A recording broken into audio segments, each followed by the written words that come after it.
আসসালামু আলাইকুম। স্বাগত জানাচ্ছি আমি শামীম জাহাঙ্গীর। আজকে আমাদের মাঝে বিশেষ সাক্ষাৎকারী আছেন কনফিডেন্সের চেয়ারম্যান ইমরান কুলি। ইমরান ভাই, আপনাকে স্বাগত। Thank you. আপনি ভালো আছেন? হ্যাঁ, ভালো আছি। আচ্ছা, প্রাইভেট পাওয়ার জেনারেশন একদিকে বলছেন কিভাবে সাশ্রয়ী হওয়া উচিত সরকারি, এই যে ইসরায়েল এবং ইরানের যে যুদ্ধ চলছে এটা প্রলং হতে পারে, আপনি কি বলবেন কিভাবে সাশ্রয়ী হতে পারে সরকার এবং সরকারের বিদ্যুৎ জেনারেশনের প্ল্যান কি ধরনের হওয়া উচিত বলে আপনি মনে করেন? আমাদের বিদ্যুৎ উৎপাদনের খরচের মুখ্য অংশটাই আসলে আমদানি ব্যয় চলে যায়। তো সেক্ষেত্রে আমাদের লক্ষ্য রাখতে হবে যে কোন ধরনের জ্বালানি দিয়ে বিদ্যুৎ উৎপাদন করলে সবচেয়ে কম খরচ হয়। এবং এখানে বিবেচনার সময় অবশ্যই লক্ষ্য রাখতে হবে যে ট্যাক্স যেটা, মানে মুক্ত জ্বালানির উপর যে ট্যাক্স থাকে, এইচএফের উপর ট্যাক্স থাকতে পারে, কয়লার উপর ট্যাক্স থাকতে পারে, এগুলোর উপর ট্যাক্স থাকতে পারে, এই কম্পারিজনটা হতে হবে ট্যাক্সটা বাদ দিয়ে।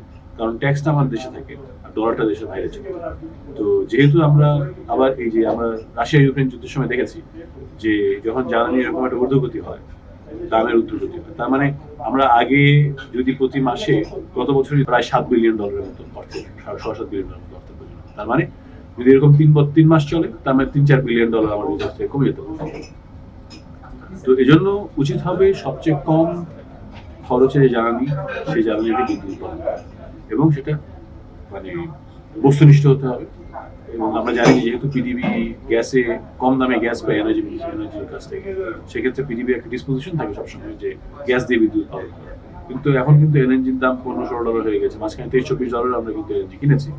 এখন যেরকম $23-24-25-26 যদি আমরা এলএনজি আমদানি করতে থাকি, এবং ওই সময় যদি দেখা যায় যে ওই $23-24 এমএমবিটি এবং অন্য কোনো জ্বালানির দাম তার চেয়ে অনেক কম এমএমবিটি, $10, $12, $15 এমএমবিটি, তাহলে আমাদেরকে বুঝতে হবে যে ওই জ্বালানির দাম শেষ, এবং সেই জ্বালানি দিয়ে দিবে। এবং বাংলাদেশে বর্তমানে বিভিন্ন ধরনের জ্বালানি দিয়ে বিদ্যুৎ উৎপাদনের ক্যাপাসিটি আছে, গ্যাসের ক্যাপাসিটি। আবার হচ্ছে আরেকটা, সামার টাইপে কিন্তু আমাদের যে ক্যাপাসিটি, সেই ক্যাপাসিটি প্রায় পুরোটাই ব্যবহার করতে হবে যদি আমরা বিচ্ছিন্ন বিদ্যুৎ চাই। সেক্ষেত্রে আসলে বিদ্যুৎ জ্বালানির দাম, সে দাম দিয়ে আমাদের জ্বালানি আমদানি করতে হবে। হোপফুলি বাই দ্যাট টাইম জ্বালানির দাম যেটা স্বাভাবিক হবে, তার মধ্যে আমাদের বর্ধিত খরচে অন্য কোনো গুরুত্ব নাই ইমিডিয়েট। আর সেটার জন্য আমদানি করার জন্য যে উপযোগী সিচুয়েশন সৃষ্টির জন্য প্রাইভেট সেক্টরের যে বিদ্যুতের যে বকেয়া বিল আছে, সেটা যদি পেমেন্ট না করা হয়, কিংবা বন্ডের মাধ্যমে সেটার এগেইনস্টে যে লায়াবিলিটি সেটেল না করা হয়, তাহলে তো আমদানি করার কোনো স্পেসই প্রাইভেট সেক্টর থাকে না। আর কিন্তু স্বাদ থাকলে তখন স্বাদ থাকে। এই সমস্ত কিছু একটা ইমিডিয়েট সলিউশন প্রয়োজন। আপনারা একটা বিষয় শেয়ার করছিলেন, আগামী এপ্রিলের 7-8 তারিখ পর্যন্ত এক্সিস্টিং আপনাদের যে জ্বালানি স্টোরেজ আছে তা নিয়ে এর মাঝে আপনাদেরকে পেমেন্টও দিচ্ছে না। তাহলে দাঁড়াচ্ছে এখন যদি পেমেন্ট না দেয়, পরবর্তীতে এপ্রিলের পরে আপনাদের প্রাইভেট পাওয়ার প্ল্যান্ট বন্ধ করে দিতে হতে পারে। দেখুন, বিষয়টা এভাবে বলা কিছুটা সংবেদনশীল হয়ে গেল, কিন্তু এই মুহূর্তে আসলে বাংলাদেশের প্রাইভেট সেক্টরে এইচএফও 7 থেকে 10 তারিখের বেশি না। আমি যেটুকু জানি যে নতুন তার খুব একটা আমদানি প্রক্ষেপণ কিংবা ক্যাপাসিটিও নেই। তাহলে যদি আমাদের কাছে আর্থিক সংকুলন না বাড়ে, আমাদের লায়াবিলিটি করবো কিভাবে? তাহলে তো 9-10 তারিখের পরে নতুন করে জ্বালানি আসবে না, বাকিটা তো যা হওয়ার তাই হবে। আপনি আরেকটা বিষয় শেয়ার করছিলেন, এই যে বিদ্যুতের দাম রিভিউ না করার কারণে সরকারের লাইবিলিটি বাড়ছে, এটা কি একটু দেখতে পারবেন? মানে আপনি দেখেন যে 2018-19 সালে আমরা 30 থেকে 32% জ্বালানি আমদানি করে বিদ্যুৎ উৎপাদন করতাম, বাকিটা ছিল আমাদের নিজস্ব জ্বালানি, গ্যাস। আপনারা জানেন যে ক্রমাগত আমাদের নিজস্ব গ্যাসের উৎপাদন কমছে এবং গ্যাসের আমদানি বাড়ছে। 2018-19 থেকে এ পর্যন্ত আমাদের বিদ্যুতের ডিমান্ড প্রায় 45% বেড়ে গেছে, 70,000 গিগাওয়াট আওয়ার, এখন যেটা হচ্ছে 1,02,000 গিগাওয়াট আওয়ার। এবং আমরা জ্বালানি আমদানি বাড়িয়েছি। তখন থেকে আমাদের যে ফিউয়েল মিক্সে এখন জ্বালানির পরিমাণ প্রায় 65% হয়ে গেছে, মানে আমদানি করে জ্বালানি 65% এখন আমাদের বিদ্যুৎ উৎপাদন। এই জ্বালানি তো আমাদেরকে মার্কেট প্রাইসে কিনতে হয়। আগে আমরা যে গ্যাস পেতাম, সেই গ্যাসটা তো আমরা একটা সাবজিউট প্রাইসে কিনতাম, ভর্তুকি দেওয়া প্রাইসে কিনতাম, $2-3 দামে কিনতাম। কিন্তু আসলে গ্যাসের দাম $2-3 না, এলএনজি তো আমরা নিজেরাই $10 থেকে $25 এখন আমদানি। যেহেতু আমরা আমদানি করছি, যেহেতু আমাদেরকে মাগনা জ্বালানি দেবে, কম দামে জ্বালানি দেবে, সেক্ষেত্রে সেটা বিদ্যুতের খরচ তো বাড়বে, উৎপাদনের খরচ বাড়বে। আমরা তো ডলারের পার্সপেক্টিভে কিন্তু আমরা বিদ্যুতের দাম বাড়াই। 2018-19 সালে আমাদের বিদ্যুতের দাম ছিল 7.7 সেন্ট, এখনো 7.8 সেন্ট। ডলারের পার্সপেক্টিভে কিন্তু আসলে বিদ্যুতের দাম বাড়ায় নাই, এবং বিদ্যুতের যা জ্বালানি সেটা আমদানি নেই, ডলারের প্রয়োজন। আসলে নিজের পক্ষে বিদ্যুতের দাম বাড়ে নাই, ফুয়েল মিক্স চেঞ্জ হয়েছে, আমদানির পরিমাণ বেড়েছে, তো ভর্তি দিতে পারে। তাহলে এটা হচ্ছে 500 জাস্ট 500 ফুয়েলের 500 পাঁচশো করবে কি করবে না এটা সরকার ভালো বলবে। এখন এই খরচের সমন্বয়টা কিভাবে হবে, এটা কি ভোক্তা পর্যায়ে বিদ্যুতের দাম বাড়বে, এই সরকার ভর্তুকি আরো বেশি বাড়িয়ে দেবে, এটা সরকারই বলবে। ফরেন কোম্পানির সঙ্গে দেশীয় বিদ্যুৎ উদ্যোক্তাদের মধ্যে ডেসপারিটি বাড়ছে, কিভাবে ডেসপারিটি? আপনি দেখেন না যে ওদের যে বিদ্যুতের বকেয়া থাকে তারা থাকে হচ্ছে 2 মাস 3 মাস, আমাদের বকেয়া থাকে 7 থেকে 8 মাস। অপারেশন আউটেজের ক্ষেত্রে ওদের ধরনের কন্ট্রাক্টের ডিসপোজিশন একরকম হয়, আমাদের কন্ট্রাক্টের ডিসপোজিশন আরেক রকম হয়। বরিশাল পাওয়ারের ক্ষেত্রে এলডি আউটেজের ক্ষেত্রে দেখা গেল যে পিডিবি এলডি আউটেজ কর্তন করেই নাই, বরঞ্চ কর্তন মুহূর্তে আমাদের আবার এলডি কর্তন করার জন্য পিডিবি ব্যবস্থা নিচ্ছে, যেখানে এই অপারেশনাল আউটেজটা হয়েছে তার বিল বকেয়া থাকার দরুনই। চিন্তা করেন না কেন, আপনাকে যদি আপনি এখন একটা চ্যানেল চালান, আপনি যদি 6 মাস 7 মাস ধরে আপনার কোনো কর্মচারীকে বেতন না দেন, সে কাজ করবে? তো অনুরূপ ভাবে আমাদের এখানে বিল পাচ্ছি না, তো আমি জ্বালানি আমদানি করবো কিভাবে? জ্বালানি আমদানি না করতে পারার দরুন যদি বিদ্যুৎ আমি দিতে না পারি, সেটা দোষ কি আমার নাকি বিডিবি? চুক্তিগুলো হয়েছে, এগুলোর ইনকনসিস্টেন্সি আছে এবং এই চুক্তিগুলো রিভিউ করা সম্ভব।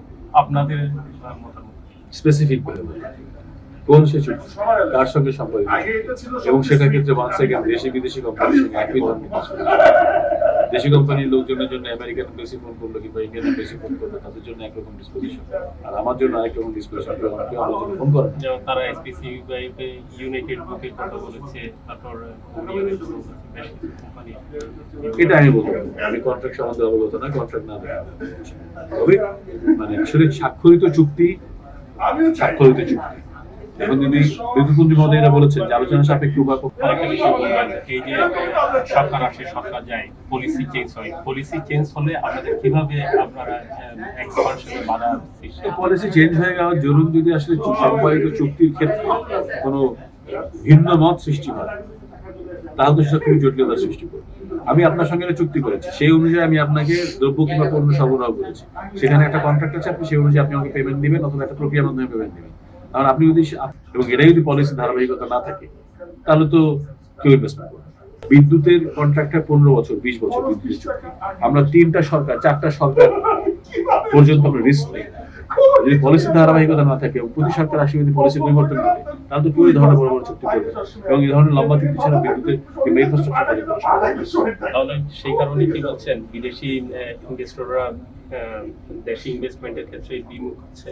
আপনি দেখেন না যে লাস্ট যে সোলার পাওয়ারের টেন্ডার হলো, 5200 মেগাওয়াট টেন্ডার হয়েছে, 900 মেগাওয়াট অ্যাওয়ার্ড করতে পেরেছে, তার মধ্যে একটা বোধহয় বিদেশি না। অঙ্কই তো বলে দেয় কি হচ্ছে। তাহলে দেশীয় উদ্যোক্তাদের একসময় 2008-9 সালে দেশীয় উদ্যোক্তাদেরকে আকৃষ্ট করার জন্য সরকার প্রাইভেট পাওয়ার পলিসি তৈরি করেছে, এর মাঝে আপনাদেরকে পেমেন্টও দিচ্ছে না।